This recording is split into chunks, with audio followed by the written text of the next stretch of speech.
Hello, I'm Jim Cuno, president of the J. Paul Getty Trust. Welcome to Art and Ideas, a podcast in which I speak to artists, conservators, authors, and scholars about their work. This exhibition gives the opportunity to talk in a way of a new narrative, students and master teaching and learning. In this episode, I speak with Getty Research Institute curator Maristella Casciato, research assistant Gary Fox, and head of web and new media Liz McDermott about their exhibitions Bauhaus Beginnings and Bauhaus Building the New Artist.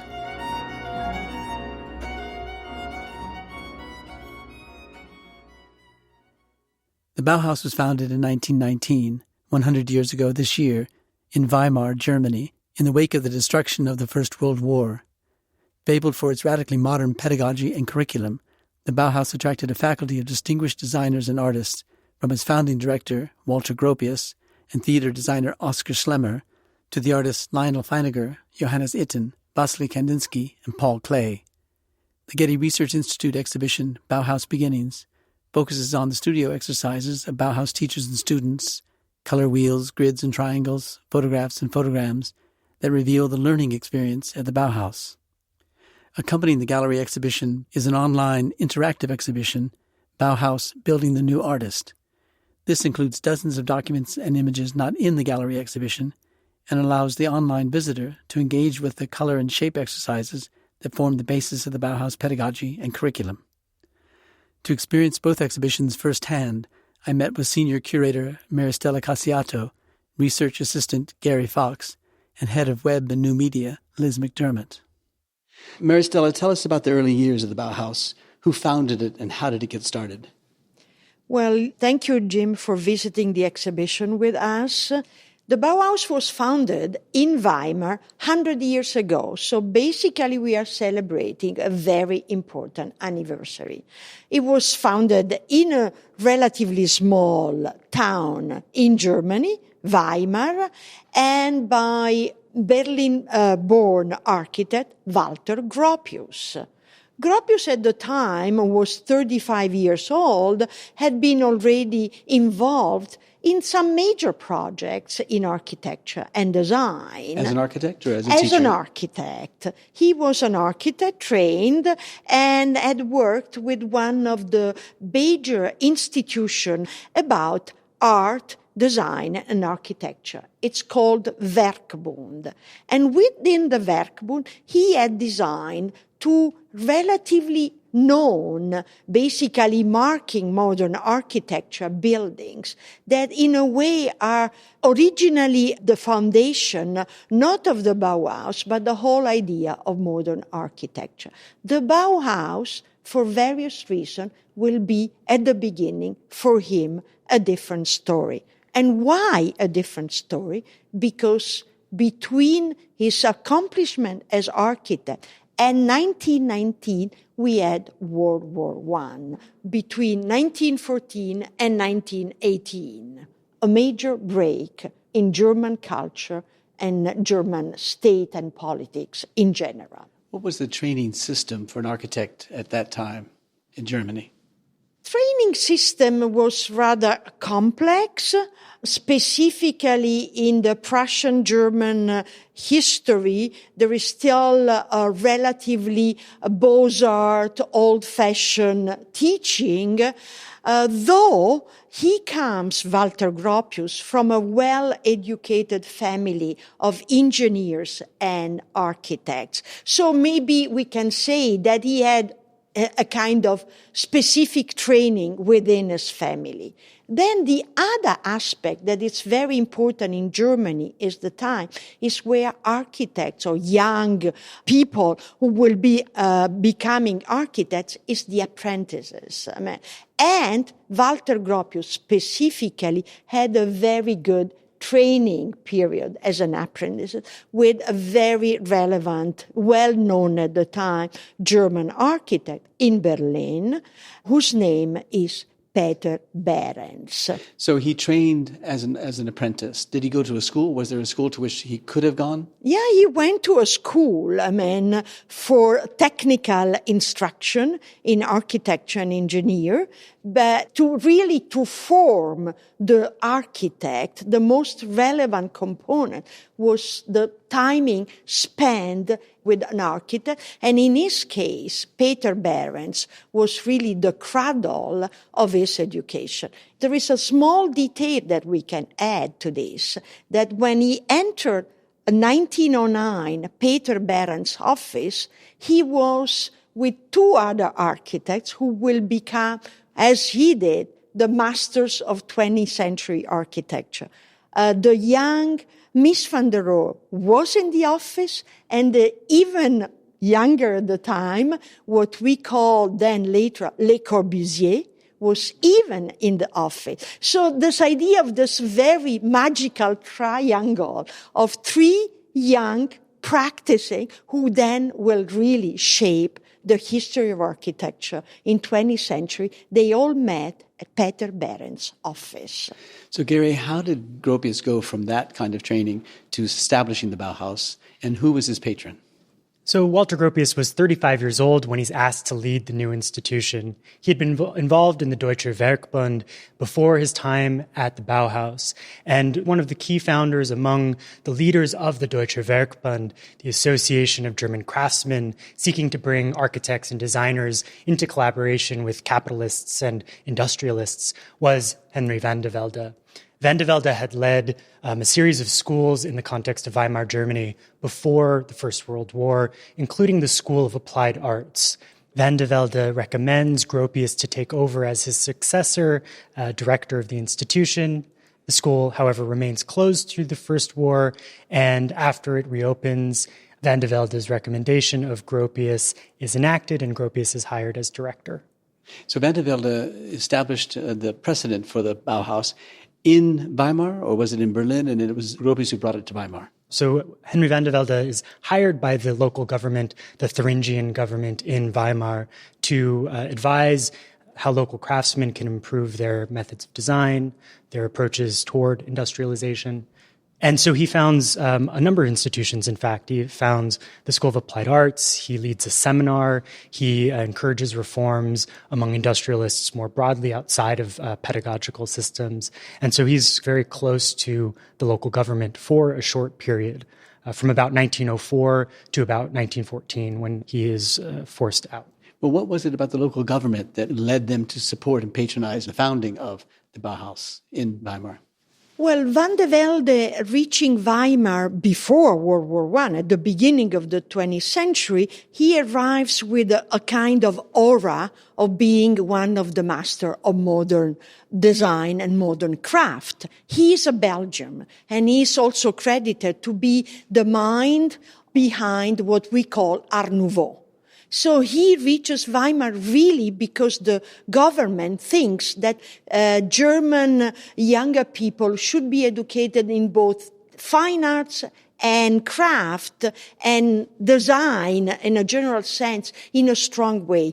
The whole idea of education in early Germany, early 20th century, is specifically, which was then the foundation of the Bauhaus, to reunify different components. So van der Velde is important as a major figure before the Bauhaus to conceptualize this idea of a more holistic education. So was the pedagogy of the Bauhaus that much more radically different than that of its predecessor? I would say that was not radically different. It was the way Gropius reconceptualized certain ideas as a consequence also of his experience in World War I. I mean, the idea of the destruction, the need for reconceive an identity of the German culture was really the gear, the major motor. So they are more conceptual and I would say theoretical background that are definitely intertwined with the van der Velde early conceptual idea of arts and crafts together. Yeah. Gary? One of the radical propositions that Henry van de Velde lays out is that art and artistic spirit should be brought into everyday life, that art shouldn't be restricted to the walls of a gallery or the space of a museum, but in fact can be imbued through design objects, things like cabinets and lamps, into everyday life, making it available to working-class citizens. This is a radical proposition, one might argue, in 1904, that is brought into the ethos of the Bauhaus, which Gropius picks up on. Gropius, however, along with the early masters at the school, including Johannes Itten, will propose a reformulation of the pedagogical structure. So the structure of workshops persists from the earlier school. However, the introduction of a preliminary course, the first-year curriculum, will be foundational to the reformulation of the institution. Was there a hierarchy within the pedagogy? There was no hierarchy at all at the Bauhaus in a certain way, not even a hierarchy between masters and students. That's one of the concepts that Gropius brings into the idea. Is that what makes it truly radical then? That kind of lack of hierarchy? This is one of the radical aspects, but I would say that the ethos of the Bauhaus is also very strongly related to a kind of spiritual component that Gropius keeps into the school, not only by the Werkbund experience, the more, let's say, industrial architecture, but also the German expressionism is an important component in terms of adding the spiritual to the material. And those two poles, spiritual and material, are very relevant in one of the first masters who reaches the Bauhaus, Kandinsky. Kandinsky had already published a very well-known book at the time that speaks about the Geist, the spirit, in the art.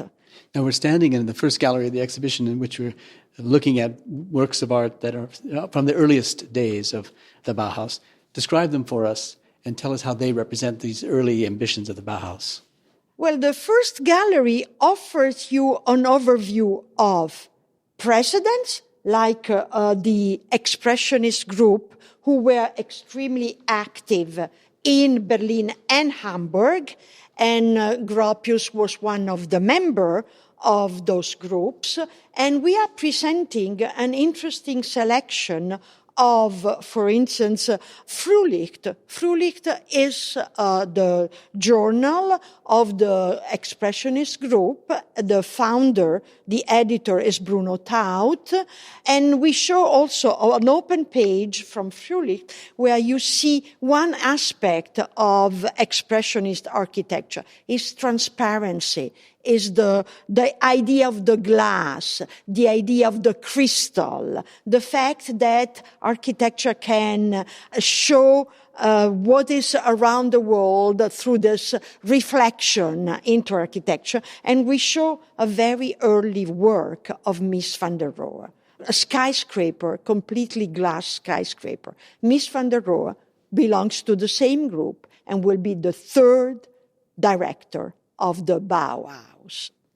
The first gallery, it's a kind of think tank for the Bauhaus. What is coming before the Bauhaus and is taking into the teaching curriculum some of the early work and the manifesto of the Bauhaus. I think one of the important aspects to highlight here is the fact that World War I has just closed, 1918. Artists and designers are returning from the war, characterized by unprecedented horrors, as the narrative often goes, things like aircraft bombing, armored tanks, mustard gas. And there's a reconsideration by 1919 on what it means to be modern.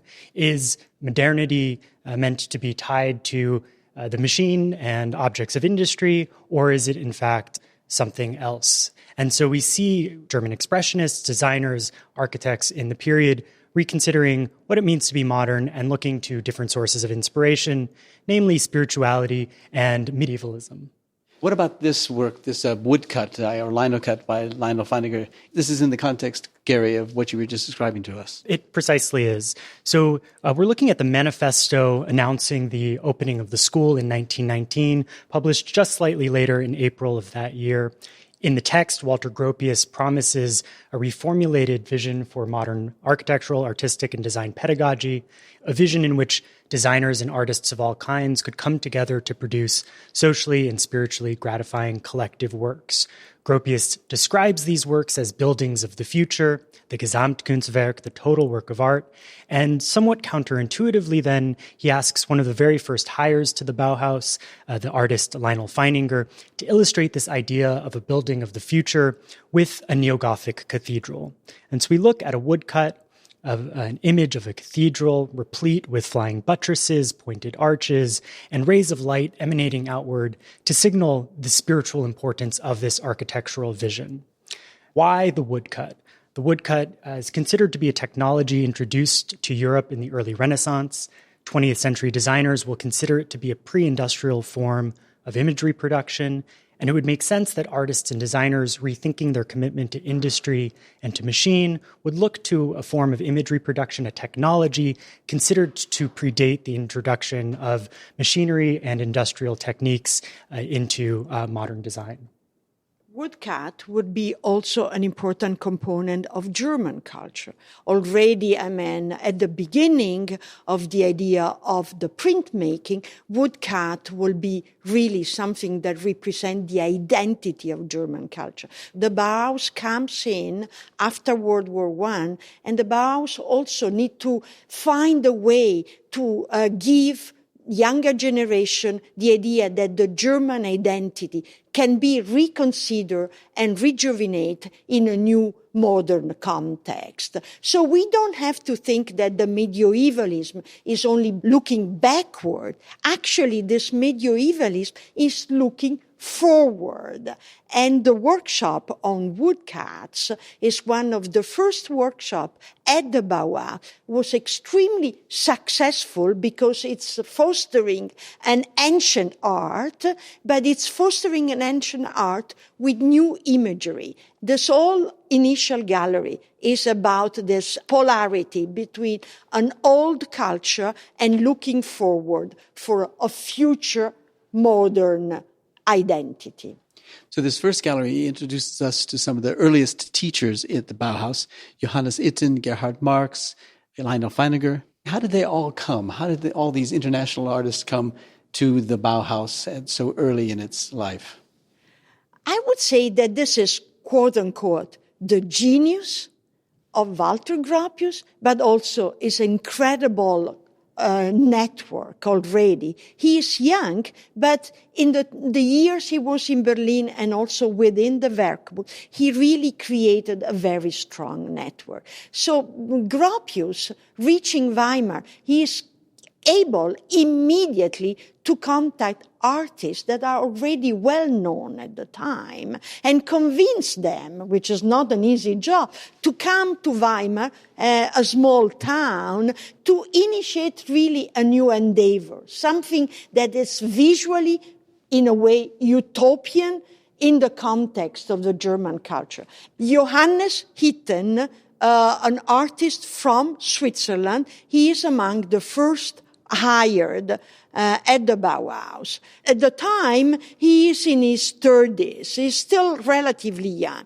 But 1.5 years later, Kandinsky comes. Vasily Kandinsky is a Russian artist who at the time was already well known, not only in his country, but also in Germany. He is much more advanced in his career, but also in age. And you see how interesting it is to have artists, different generation, different background, to be together at the Bauhaus. Is this really a new mix of ideas that make the Bauhaus and Gropius' genius at the beginning so important, so revolutionary? Well, in addition to the initial teachers in the Bauhaus, the exhibition also begins with an accounting and a representation of the curriculum and the radical nature of that curriculum. Gary, maybe you could describe what we're looking at. Then not only is it a round wheel, but at the center of the wheel is the Bau itself, the building. Stemming from that then are different elements related to it. Yes, the curricular diagram designed by Walter Gropius would suggest a roadmap for how a student would proceed through the Bauhaus. So one would begin at the outside of the circle in their first year, entering the preliminary course, and would move progressively toward the center of that curricular diagram, moving through more specialized research into things like nature study, material study, still within that first year. Finally, then entering into a specialized workshop. Students would specialize in things like weaving, metalwork, stage, glass, different materially organized workshops. And then finally, at the very center, only the most advanced students would have been admitted to the study of building. So Bau is placed very centrally at the center of the curricular diagram. And what's interesting to point out here is the fact that architecture was not actually taught at the Bauhaus until 1927. One would be admitted to the study of architecture only by way of earning an apprenticeship at Walter Gropius's office. So very much like Walter Gropius studied with Peter Behrens himself, so too would students at the Bauhaus, after completing their study in a workshop, enter into the study of building. One aspect of the curriculum is also that students enter the school, they progress, and the way they learn allow them to become first a kind of assistant, and then, what is interesting, some of the students then become master. So you see, there is also a continuity, not only in the teaching diagram, but also in the way students become enrolled also in higher position. This tells you also that the Bauhaus, it's really a kind of not a school you enter, you go out and you forget, but forming a kind of new group, a new society. So we have a representation of a range of artists who taught at the Bauhaus and who came from different parts of Europe and even from the United States. Is that true also of the students of the Bauhaus in the early years in Weimar? Did they come from all over the world? Bauhaus, at the time, after World War I, is also exceptionally for being an international school. Of course, initially you have German and all the countries in the neighborhood, Eastern Europe, but you also had students from the very beginning coming from other countries. Then the idea of the internationalization became more and more relevant, with few students from the US, students from Japan, other countries in Europe, including Italy. So you need to think about this idea of the school after 1923, with the well-known Bauhaus exhibition, reaches such an international audience that becomes extremely attractive.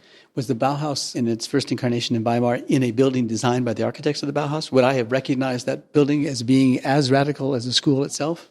Well, initially the Bauhaus is hosted in Weimar in a school designed by Van de Velde, the very initiator of this idea of the arts and crafts reunion. He also the architect of the building. The school in Dessau, its second location, will also become relevant because Walter Gropius will have the great opportunity to design and build very quickly the building of the school. That's the celebrated building that we all think of as the Bauhaus. What caused them to move from Weimar to Dessau? Basically, political reason. In the Thuringian state, the situation of the fight between the left and the right wing, even within the Republic, was extremely tough. And there were constantly critique to the school, critique to the action of the students. Walter Gropius had even asked the student not to be politically involved in this fight. There was a moment where definitely the Bauhaus was not any longer welcome in Weimar. But Gropius, with his great networking, was able to connect to the mayor in Dessau, a rather industrial city, very different from Weimar at the time. And they were really supporting the idea of an innovative technical school also for architecture. That's the big changes from when architecture really becomes part of the curriculum, and this giving Gropius the opportunity to build the famous, well-known, almost all glass building of the Bauhaus in Dessau. So having introduced the transition from Weimar to Dessau, how do we see that in the exhibition, and how do we see it in the continuation of the pedagogy of Weimar? One of the things that the exhibition hoped to do was to establish a line of continuity, understanding what principles were established in Weimar and were connected or carried through into the next phase in Dessau. So we stand in a larger gallery space where we see studies from the first year curriculum, the preliminary course, established as a required course for all students entering the school.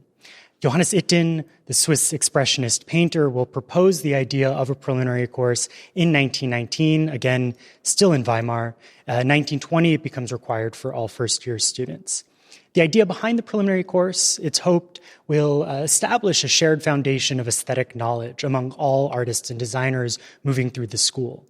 If they've been trained in a shared set of principles, they could go on to design what Gropius describes as buildings of the future, the Gesamtkunstwerk, the total work of art, in which objects of all scales would combine and produce a total environment. Tell us how that's evident in what we're looking at. So we consider studies of things like color, considered to be a fundamental issue to any form of artistic or design practice. On the wall, we see studies by students in the preliminary course working through ideas of color. Students like Hilde Reindl, a woman student, developing a color wheel in which she places the pure colors along a circle, and then on the outside has placed a secondary wheel of tints, tones, and shades, grays, whites, and blacks, to understand how those tints, tones, and shades relate to the pure colors. We see other formats for studying color as well, not only color wheels, but things like color grids, color spheres, color triangles, representing the wealth of ideas around representing color as a totalizing system considered to be requisite for these first-year students at the school. We're in this gallery, we're surrounded by examples of the work of masters and students. And in the context of other collections of Bauhaus material, whether it's in Cambridge, Massachusetts, or it's in Berlin, this is unique because it focuses on the work of students. Is that correct? The Bauhaus collection at the GRI came together through many years and very different acquisitions. But what is unique of the collection is that what we receive beginning are students' work. Students' work are probably the one that are not usually collected because, they don't have the aura of being the important artist or Kandinsky or Klee. The idea of the work of art, it's basically not the foundational component of this collection. The idea was to be able to collect those kind of unexpected documentation that then became became so relevant as work of art. That's why the freshness of the exhibition comes to the fact that sometimes some of these notebooks are signed, some are not signed, but they reveal the labor, the learning, and the teaching at the Bauhaus. Now, it is true that there are other collections, and there are very extensive collections in Germany. This is not something that it's totally different, but the way we could assemble in this exhibition gives, the opportunity to talk in a way of a new narrative, students and master teaching and learning. So, Liz, tell us about the online exhibition and why it was necessary to have an online exhibition with this exhibition. Well, in early conversations that I had with Maristella, it became very clear that our materials were so rich and so dense that we couldn't tell all the stories that there are to tell in the gallery, combined with the fact that many of the materials that they discovered really benefited from closer looking in an online environment where we can bring in digital tools. We should say for the podcast listeners that we have in front of us a laptop, and on that laptop is the online exhibition. One of the challenges we had is taking these materials and taking the curatorial narrative, and how can we convey a gallery-like experience and the wonder of stepping into four walls in a room and looking at beautiful materials and bring the experience to a computer or mobile phone. And what we decided to do was work with the curriculum wheel that they spoke of earlier and arrange the materials in a way that was sort of parallel to the process of the teachings at the Bauhaus. And it's organized into various gallery rooms or sections according to how the students learned these various aspects of the Bauhaus in the school thematically. So each section culminates in an interactive exercise that's a digital representation in a modern era of an exercise that a student would have done back in the day at the Bauhaus. Is the exhibition, as we're seeing it online, a replica of the exhibition that we're seeing in the galleries, or is it supplementary to the exhibition we see in the galleries? It's supplementary to the exhibition in the galleries. Basically, the two exhibitions, they respond to each other, and also they allow our visitor of the web exhibition to get, as we said, a much closer looking at the objects. Some of the objects from our collection could not be included in the exhibition, not only for issue of space, but also because they are very delicate and very light sensitive. But the richness of the collection also allows us to show more documents if we go on a new media, like the web exhibition. Considering the number of documents that are in the web exhibition, more of a half of them, they are not visible in the gallery exhibition. So there is a kind of complementarity, but also an enrichment of the knowledge, not only of the collection, but also of the Bauhaus narrative. So one of our goals with the online exhibition was to bring these materials out globally and to give anybody with a mobile phone an opportunity to experience what it was like a little bit back in the time period. What other aspects of the online exhibition might the online visitor experience most fruitfully? Well, this second room or section of the online exhibition, Matter and Materials, there's a second interactive exercise. And the culmination of that section is called the Albers Paper Exercises, and it's based on an exercise that Josef Albers gave to his students. And he would give them these interesting challenges. And in this particular one, he would ask them to take an 8.5 by 11-inch piece of paper without using glue or anything else to create a 3D work of art. And we thought they were so fascinating and beautiful that we worked with a designer on our team who created a pattern based on one of those student works of art that anyone can download. There's 2 of them. They can download from our website. And then we also created 2 tutorial videos that explain how anybody can create one of these works of art. So this is exactly what a Bauhaus student would have been charged with by the master, to have created a silhouette like this. So the assignment that Josef Albers offers or develops in the context of the preliminary course would have students take a single piece of paper and test its material essence. So the assignment is actually quite simple. They can use cuts and folds, minimal glue, minimal tools, and produce no waste. And the assignment then is through these very kind of easy constraints to produce the possibility of invention. And that's exactly what characterizes many of the studies that we see in the context of the preliminary course. Through a constrained set of variables, a constrained set of possibilities, would come the possibility for invention. In fact, those are very ephemeral pieces, so we don't have them in the collection. What we have are instructions and an incredible, very large set of photographs that have been sometimes presented in the exhibition, sometimes in publications, but really never experience again three-dimensionally. So we thought this is a way also for any kind of global visitors to really experience something which was the ethos of Josef Albers. You have to understand the materiality of the material. So a piece of paper, if you don't have to waste paper and you cannot use glue, how do you fold and cut in order to start building a three-dimensional object. This allows you also to understand, like through those studies that are really at the very bottom level of the teaching curriculum, you start also learning three-dimensionality and then maybe architecture. One of the challenges of creating the video is after we made the patterns, they actually are not so easy. And we had to practice 5, 6, 7 times in order to figure out actually how they were constructed so that we could then make it into basically a recipe that anyone could follow in the video. And there's also in the exhibition and on the online exhibition representation of how the students inhabited this kind of experimentation. Not only did they cut things out of paper or paint things on paper, but they actually performed the works that they were charged by their teachers to make.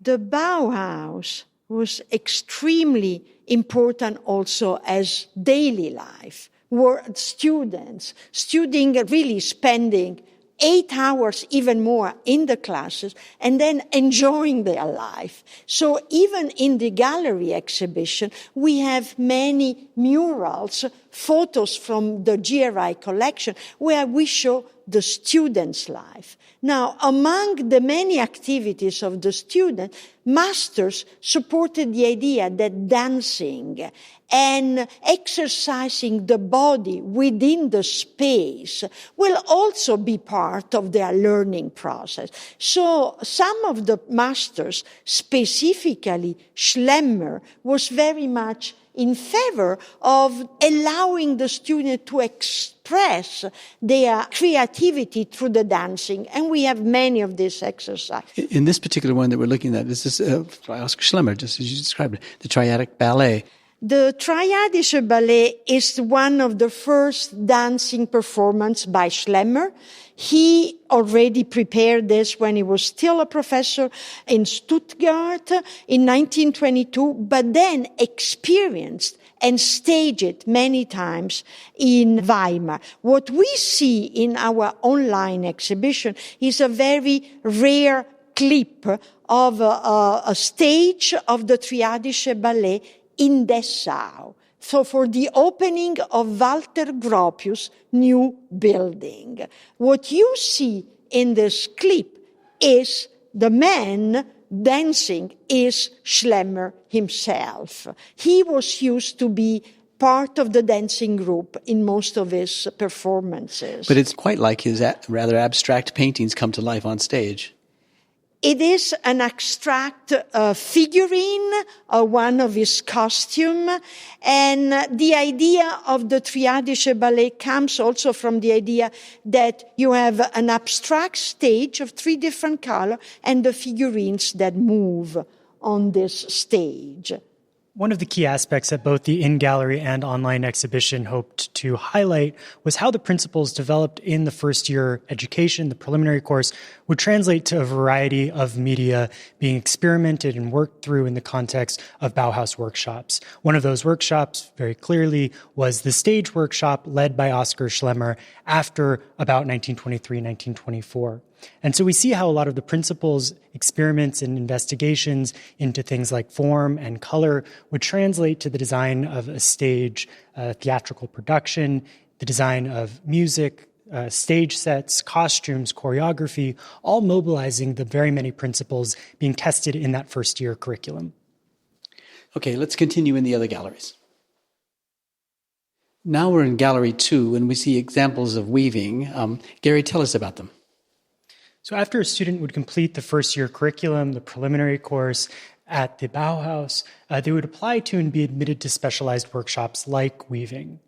Weaving was one of the most successful workshops at the Bauhaus. The school was state-sponsored, but hoped to turn a profit from the sale of objects designed at the school. That ambition is never quite realized, with the exception of the objects from the weaving workshop, which were, in fact, financially viable and successful.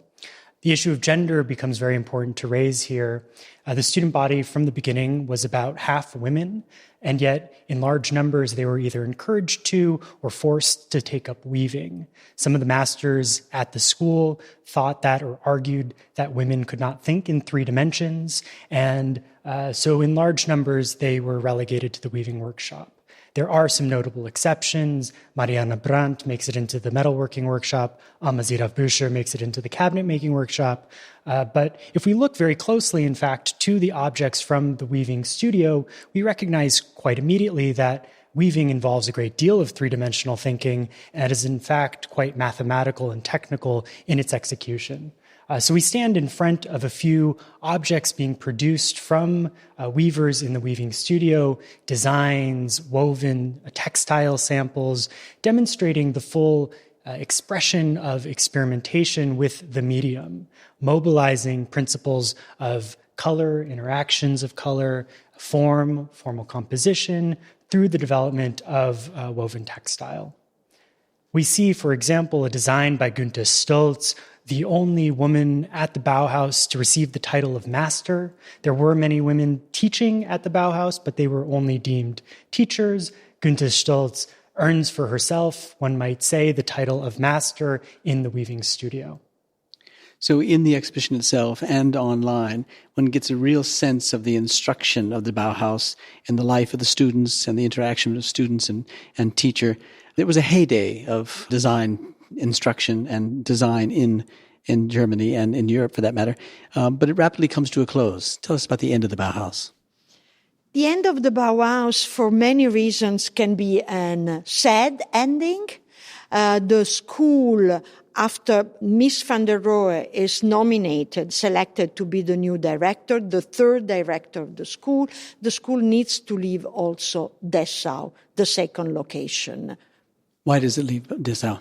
There is a lot of pressure on the Bauhaus within the same political situation that stressed the moving from Weimar to Dessau. The mayor of Dessau is not any longer supporting the school.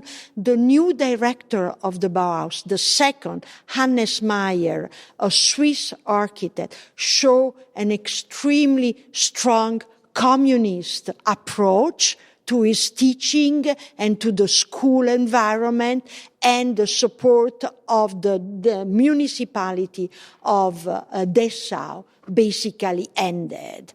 A new director comes in, Ludwig Mies van der Rohe, but the school also needs to close. And it moves quickly, very quickly. Students still recall that during one night they had to pack and move, and they went to Berlin. What year was this? 1932. Difficult year in Germany. The year of the election, the year of National Socialism becoming the major party.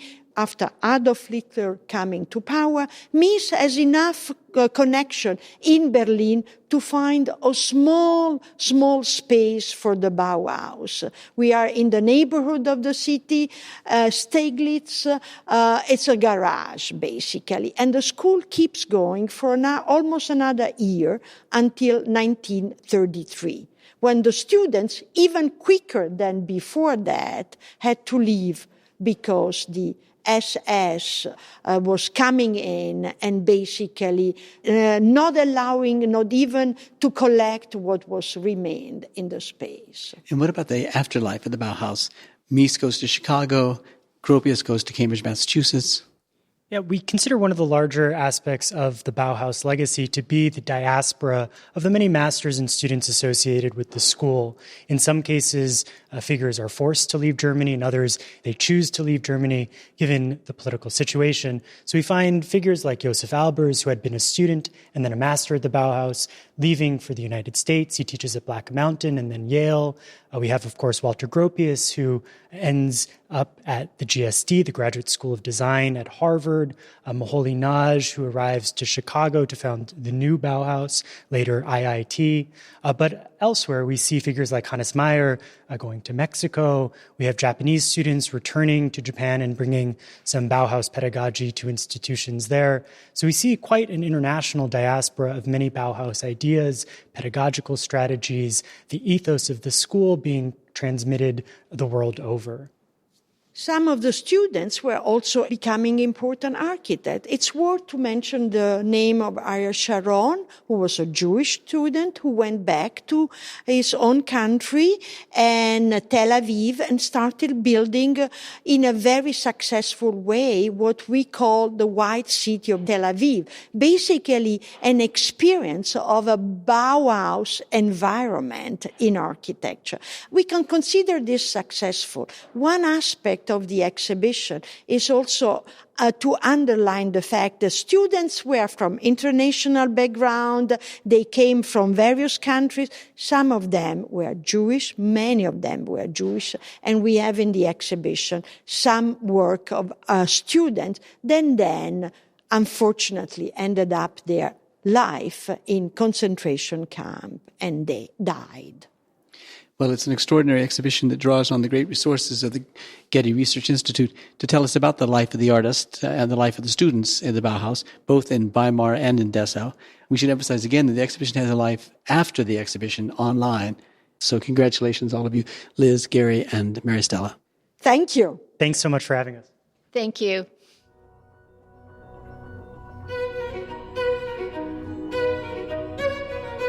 The exhibition, Bauhaus Beginnings, is on view at the Getty Center through October 13, 2019. The online exhibition, Bauhaus Building the New Artist, is accessible at getty.edu/Bauhaus.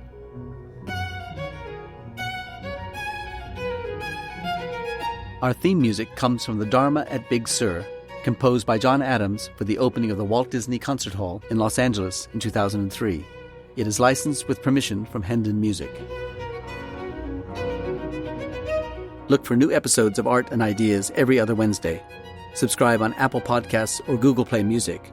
For photos, transcripts, and other resources, visit getty.edu/podcasts. Thanks for listening.